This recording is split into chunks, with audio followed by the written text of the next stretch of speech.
Hi there, New City Small Group Leaders. This is John Mack. I'm one of the admin team members for the small group team. So just wanted to give you a brief tour of Planning Center so that you can crush it when it's time to do your groups if you have no exposure to Planning Center. So first of all, this screen here, this is what we call Church Center, which is Planning Center's public-facing catalog of small groups, I guess. So things on the website, the QR code up on those wall tags, that'll all redirect to this page. And we're going to be playing with this group here, this John's Test Group. This will probably be deleted by the time you look at this, but just wanted to show you. So as a member, let's say I grab one of those wall tags, walking by in the church, and I want to potentially join this group. I scan a QR code, come to this page, and I see, oh, John's Test Group, that's the one that somebody was talking to me about. So click into it. And you can see that I have to ask to join it because that's how it's been set up. This group is open. It's for married people. Right now there's no upcoming events, so there's been no schedule or anything that's been added. And this one meets at the church. So, okay, cool. Let's say I wanted to join that. I can hit ask to join. And I'm going to say my name is Timmy Go Lucky. And we'll say that my email address is this. This is where a personal message goes. So this is what somebody that's signing up for your group is going to see and do. And they're going to send it. Perfect. The group leader or a group's administrator will get back to you as soon as they can. Thank you. So I've done all I could do as a potential member of the congregation that wants to join that small group. Now, I'll show you what it looks like to get your account set up and going as a group leader on Planning Center. So there's two stages. So you're a group leader. Before you can lead a group, you need your connection coach to create that group first in Planning Center. So that group has to be created before this will ever show up in this public-facing catalog. So that's why it's important to get accurate details to your connection coach. So one, we can know how to promote it, but two, it can actually be listed. So let's say in my case, my connection coach has created this test group. I know because I can see it here, and they've added me as a leader. I'll know that because this first of these two emails here, you are now a leader of John's Test Group. You'll also see this one, the new member request for John's Test Group. That's the one that we just clicked through and made, but we're going to click into this bottom one first. And this is what it's going to look like when you get access to Planning Center for the first time. So it says here that to log in, you'll need a username and a password. So in this case, my username is this, which is the email address I'm using for it. And then I need to use that email address to set your password. So there's also some links here if you wanted some more comprehensive coverage of what you can do. But I'm going to hit set my password so I can actually get in there and show you what it's all about. So I'm going to type in my email address and I'm going to hit send code. And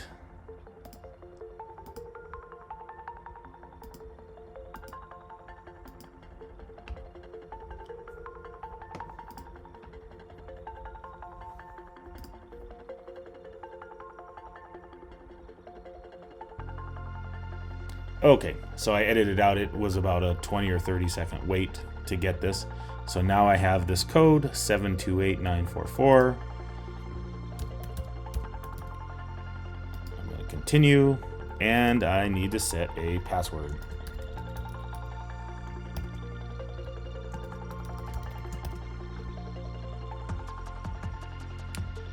And I need 10 characters.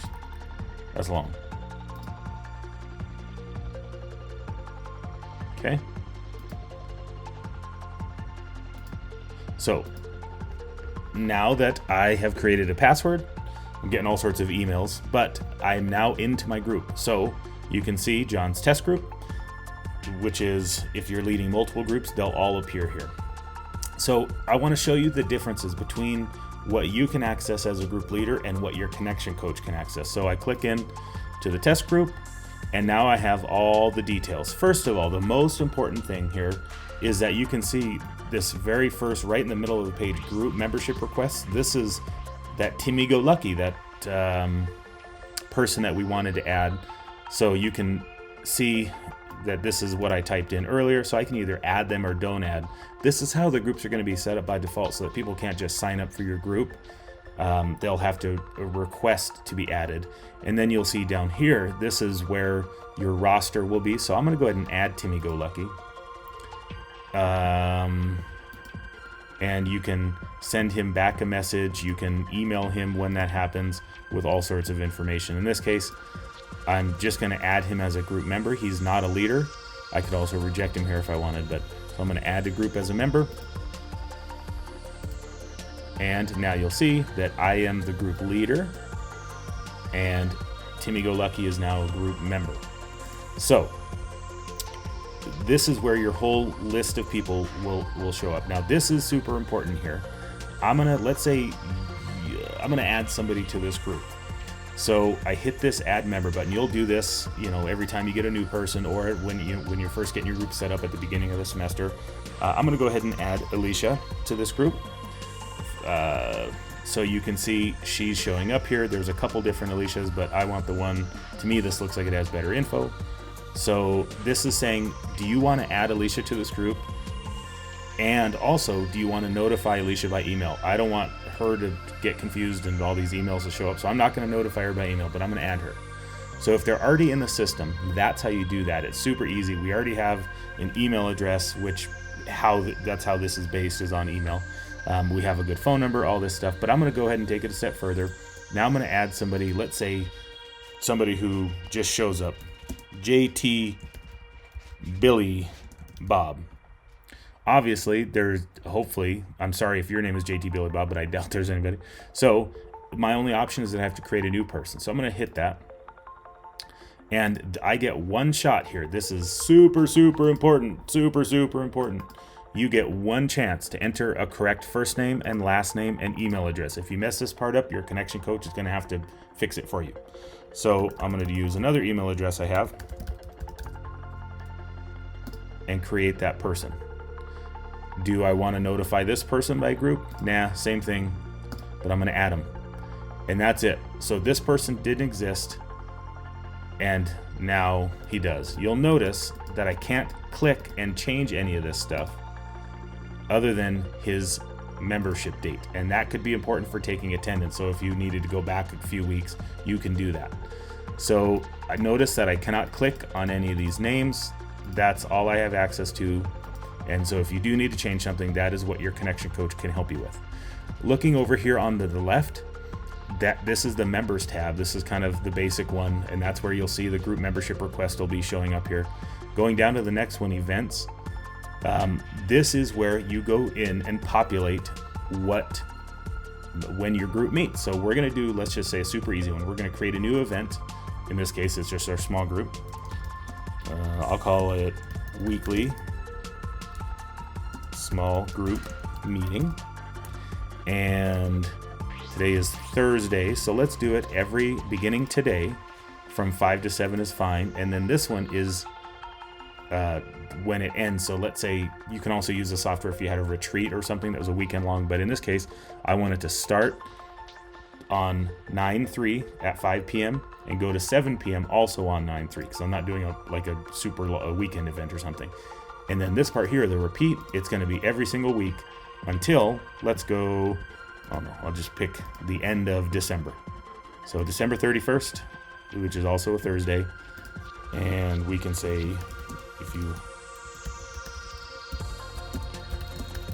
there's certain groups that do each particular week is something different, or is meeting at a different coffee shop or something like that. So that's where, if you're doing weekly, then this will show up on all of them. But if you were just doing a single day and you wanted to do this 5 or 6 times, you could put a different description in here for each time. Same thing, did you need it to show up at a different place? You can create a new place if you want, so let's do that just for fun. And just because it's an address, I'm going to use our business. And it's auto-completing for me. And there it dropped a pin. Now this part's important here. For somebody that is not a member of this group, how do I want it to appear to them? Do I want to hide this address and this map? Do I want to show approximate, which will just put a big red circle around it like this so you can't really tell where in this neighborhood it is? Or do you want an exact? In this case, let's do approximate so I can show you how that looks. And I want to save that location.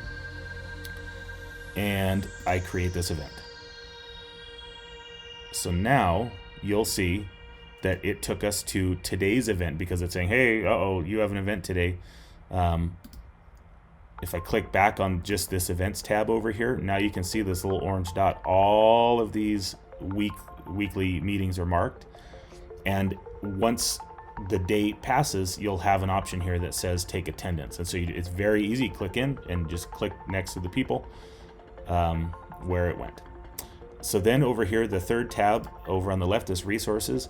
This is where we can communicate if we want to put videos, documents, links, all this sort of stuff. Your connection coach and Pastor Steve will be adding some stuff to this. Then this one, the settings tab, is kind of where you can configure a bunch of stuff. So you can change the name of your group if you wanted. You can change what displays publicly for the meeting schedule. And this is just basically a summary of, your group like meets Tuesdays at 3 p.m. or something like that. You can either upload an image or they have a bunch of free images for you, which is pretty cool. And sometimes people say I have an abrasive personality, so I'm going to put a cactus here. And you can change the location of your group. Notice this is different than where we're going to have our meetings at. That was just on one series of meetings I set it up, but the whole time it's going to be meeting at my house, or in this case, this business. So we're going to set that there. I wouldn't mess around over here with these event reminder defaults and these reminder emails. It sounds great in theory, but it's going to prompt for RSVPs all the time. And I think it's going to condition our people to not respond to commit sort of thing. So you can do it if you want. It'll just send a request to RSVP. Down here, you want to put in your information here so that they can reply to you. You can change your group description. Do you want your name to be listed publicly? And then I wouldn't worry about this part for now. So that is basically, as soon as you click on this stuff, it automatically changes. And so then you only have reports, a couple of things here that obviously I don't have any data, so you can't really see any trends. But this is good for your connection coaches to help kind of monitor stuff as well. So once I've made these changes, I'll just show you real quick in the Church Center app. I'm going to refresh this page. And now you see we have the lovely abrasive cactus. And now we have upcoming events. We displayed a public location. We displayed a public schedule. So that is, in a nutshell, the settings that you as a group leader can manage on your own page. Section, I want to show you a side-by-side of what your connection coach can change in your group versus what you can. So on the left over here is a leader login. So this is what your page is going to look like. This one over here is what it looks like when we're logged in as an administrator. So you can see this on the members page. It's exactly the same. Connection coaches can also see your group leader request stuff. You'll also notice up here that there's a little notification icon saying, hey, something in one of your groups needs attention. I'm admin over a lot of different groups, which is why this is showing up. When you have a new person to sign up, you'll see a little bell up here as well. So we click on the events page on both of them. And so far it's looking the same and looking the same. Let's click into a meeting. And so far looking the same. So that's good. We hit resources.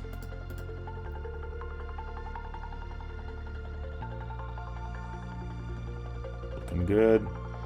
And in general, it's the same. There's some other buttons here, like different permissions and that sort of thing. But either way, you can still add a group resource and view them, and you just don't have all the same notifications, that sort of thing. And then this is where the big differences are going to be, is in settings. So first of all, ignore this button. That's how we handle small groups when the semester is over. But you'll also see that there's this group type thing. The reason why that's not showed to you is because there's different types of groups. This software can be used for lots of different things other than just small groups, but yours will always just be a New City group. So that's the only change there. We both can change your profile image, that sort of thing. We can both edit, change locations in the same way. We can both, mine's down here, this event reminder default is there, but I have a couple other sections. By default, your connection coach is going to set up, you can either, if you only want 12 people in your group, your connection coach can have it closed. We don't think that's wise. We think a personal approach is better. So we're not going to close it if it reaches a certain number of people, or if you needed no registrations after the first meeting or something, we can close it as well. However, this one's important. Create an alert if your group is getting big. People want to know about that. And then also this member visibility. This is just saying, who do you want other group members to be able to see the leader's information, or other members? Depends on the type of group. That can be set up different ways. And then so this second option is the default. That's how you can just make up somebody if they're not in the system. So we're back kind of on the same page now. We didn't set a contact person, and this is actually something different, so don't worry about that. We do want you guys taking attendance, so that's why that's checked, but obviously you wouldn't be seeing that. So these tags down here, these are your connection coach is going to set you up if you're married, ladies only, etc. We can add a bunch of tags, what neighborhood it's in, what its meeting regularity is, if it has a special attribute. So look around other groups, and if you think you need a new tag or more tags, definitely let your connection coach know, and they'll get you squared away. Then this visibility and enrollment status. Published group means it shows up on this groups list that are going to, again, the QR codes and stuff are going to be directing there. Hidden means that it won't show up there. So obviously, if you want your group promoted, you would want it published. And then this is where we say, if we need to close your group, that's how your connection coach will do it. We want open request to join. We do not want anybody to just be able to sign up for your group, because if you have to kick them out, that'd be awkward, or tell them no. So we open a request to join. That's the process you saw me do in the beginning. And then so far we're the same.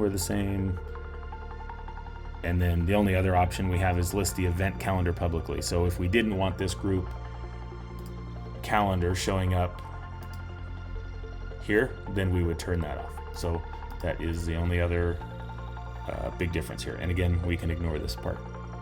So if you have any questions, please reach out to your connection coaches or me. I'm John Mack. Thanks so much.